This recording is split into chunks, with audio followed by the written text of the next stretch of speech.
Pengalaman materi yang saya peroleh pada modul 2.3 coaching untuk supervisi akademik ini sangat banyak dan bermanfaat. Di antaranya bagaimana coaching untuk supervisi akademik itu adalah proses kolaborasi yang berfokus pada solusi, berorientasi pada hasil dan memaksimalkan dari coaching. Ada beberapa prinsip dalam percakapan coaching, yaitu kemitraan, proses kreatif, dan memaksimalkan potensi dengan kompetensi inti yang perlu dikuasai oleh coach. Di antaranya yaitu presence, kehadiran penuh, kemudian mendengarkan aktif, dan mengajukan pertanyaan-pertanyaan yang berbobot. Pelaksanaan coaching ini yaitu menggunakan alur TIRTA, tujuan, identifikasi, rencana aksi, dan tanggung jawab. Maka supervisi akademik adalah upaya membantu guru-guru untuk dapat mengembangkan kemampuannya untuk mencapai tujuan pembelajaran. Guru menjadi lebih maksimal potensinya dan tujuan pembelajaran tercapai.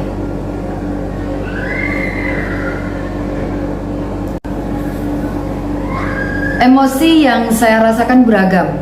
Sebelum di awal-awal saya mempelajari modul 2.3 ini, saya merasa cemas, sedikit takut karena coaching yang sudah saya lakukan di sekolah ternyata belum sesuai dengan prinsip coaching itu sendiri. Nah, rasa takut itu kemudian dihilangkan ketika saya mempelajari dari modul 2.3 ini. Bagaimana saya kemudian setelah mempelajari mengetahui arti, definisi, prinsip coaching, kompetensi inti, sehingga itu menjadikan saya merasa bahagia. Saya merasa bahagia karena dapat menerapkan percakapan coaching dengan baik, dan saya pun sebagai coach merasa bahagia karena dapat memaksimalkan potensi diri saya sendiri, yaitu mencari solusi dari permasalahan yang saya hadapi. Selanjutnya adalah rasa optimisme yang tinggi untuk saya kemudian melakukan percakapan coaching atau pelaksanaan coaching selanjutnya untuk mengasah kemampuan saya sebagai coach dan membantu di sekeliling saya, khususnya teman sejawat. Keterlibatan dalam proses belajar yang sudah baik dan dirasakan dalam melibatkan diri adalah bagaimana saya mampu untuk berkolaborasi dengan sesama CPP yang lain dalam mempraktekkan proses coaching ini, baik saya sebagai coach, saya sebagai coachee, maupun sebagai observer atau pengamat. Selain itu, bagaimana saya juga melibatkan diri dalam setiap diskusi pada modul ini dalam refleksi atau kegiatan yang lain. Yang perlu diperbaiki terkait keterlibatan pembelajaran, yaitu saya masih harus memperbaiki kemampuan untuk mengajukan pertanyaan berbobot, karena pertanyaan berbobot ini akan mampu menggali lebih dalam permasalahan coaching. Selain itu, dengan pertanyaan berbobot akan dapat menuntun coaching untuk memiliki ide-ide kreatif dan memiliki solusi atas permasalahannya yang dihadapi sendiri.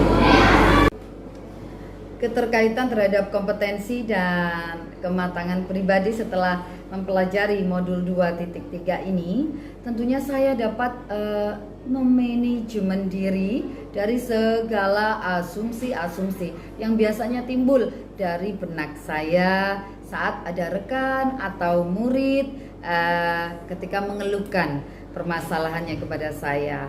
Saya juga mulai berlatih coaching dengan metode TIRTA yang beriringan dengan mendengarkan dengan rasa. Memunculkan pertanyaan kritis yang berhubungan dengan konsep materi dan menggalinya lebih jauh. bagaimana prinsip coaching ini diterapkan dalam supervisi akademik di sekolah-sekolah. Kepala sekolah selaku pemangku kebijakan yang seharusnya menguasai teknik coaching dalam melakukan supervisi akademik. Supervisi seharusnya tidak hanya menilai penampilan guru saja, namun juga menggali potensi profesionalitas dari seorang guru. Tujuan supervisi harus jelas dan melakukan percakapan sebelum supervisi atau sebelum observasi. Kemudian selama observasi, supervisor harus menilai sesuai data sehingga menimbulkan refleksi yang bermakna setelah observasi atau pasca observasi. Mengolah materi yang dipelajari dengan pemikiran pribadi sehingga tergali wawasan atau insight baru. Coaching merupakan salah satu bentuk kepemimpinan pembelajaran yang berpihak kepada murid. Dalam mewujudkan pembelajaran yang berpihak pada murid, maka guru harus menguasai berbagai kompetensi sosial dan emosional, bukan hanya aspek kognitif saja. Dengan menguasai kompetensi tersebut, maka supervise akademik yang dilakukan oleh supervisor dengan teknik coaching akan meningkatkan kinerja dari guru dalam dan performa guru dalam melakukan pembelajaran yang berpihak pada murid. Tantangan terberat adalah menyeragamkan pemahaman tentang coaching dalam supervisi akademik, baik itu di lingkungan sekolah maupun di lingkungan daerah. Selama ini supervisi dianggap sebagai hal yang menakutkan karena guru atau orang yang disupervisi akan merasa takut dinilai, seolah-olah supervisor adalah orang yang mencari kesalahan dari guru sendiri atau guru sendiri yang takut untuk menjadi salah. Hakikat supervisi seharusnya meningkatkan kinerja atau performa dari guru.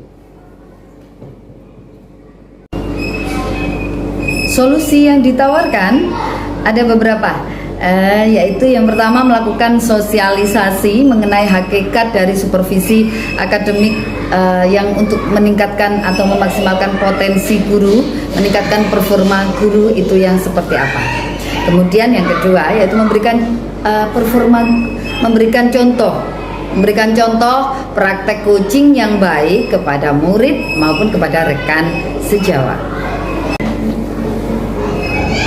Pengalaman di masa lalu, saya pernah disupervisi oleh pengawas sekolah dalam penilaian kinerja kepala sekolah. Saat itu saya ditunjuk dalam standar penilaian. Saya merasa takut karena saya merasa akan dinilai seperti ujian begitu.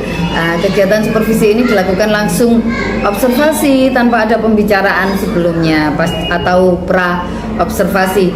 Namun setelah saya pahami, saya diberikan tips dalam melakukan penilaian dan supervisor memantau dan juga memberikan umpan balik terhadap apa yang sudah saya lakukan dan perbaikan apa yang sudah saya upayakan.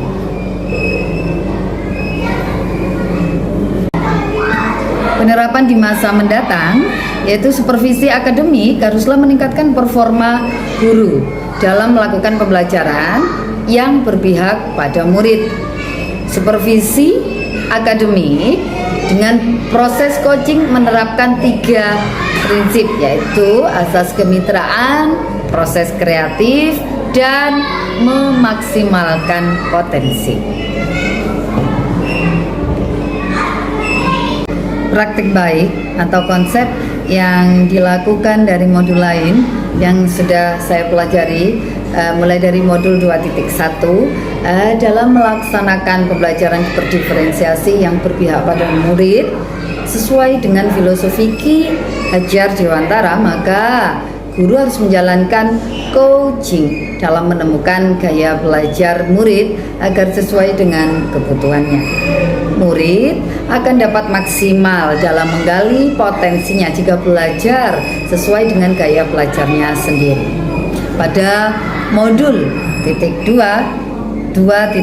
modul 2.2 dalam menjalankan nilai guru penggerak sebagai pemimpin pembelajaran, guru harus melakukan budaya positif dengan visi dan prakarsa perubahan yang berpihak pada murid. Salah satu cara dalam mengembangkan suasana positif dalam kelas adalah dengan menerapkan pembelajaran 5KSE. Dalam 5KSE terdapat teknik stop dan stimulus dan mindfulness untuk dapat menciptakan suasana kelas menjadi lebih kondusif. Saat melakukan coaching pun, coach harus melakukan teknik mindfulness agar selama proses coaching, coach hadir sepenuhnya atau presence dalam semua sesi tersebut.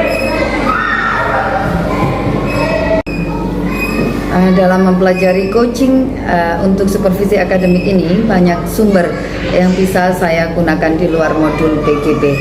Antara lain ada media online, praktik baik dari instruktur, fasilitator, kemudian pengajar praktik saat menjalani pendampingan individu, kemudian ataupun praktik baik dari rekan-rekan guru dalam satu lembaga, dari teman-teman JGP yang lain.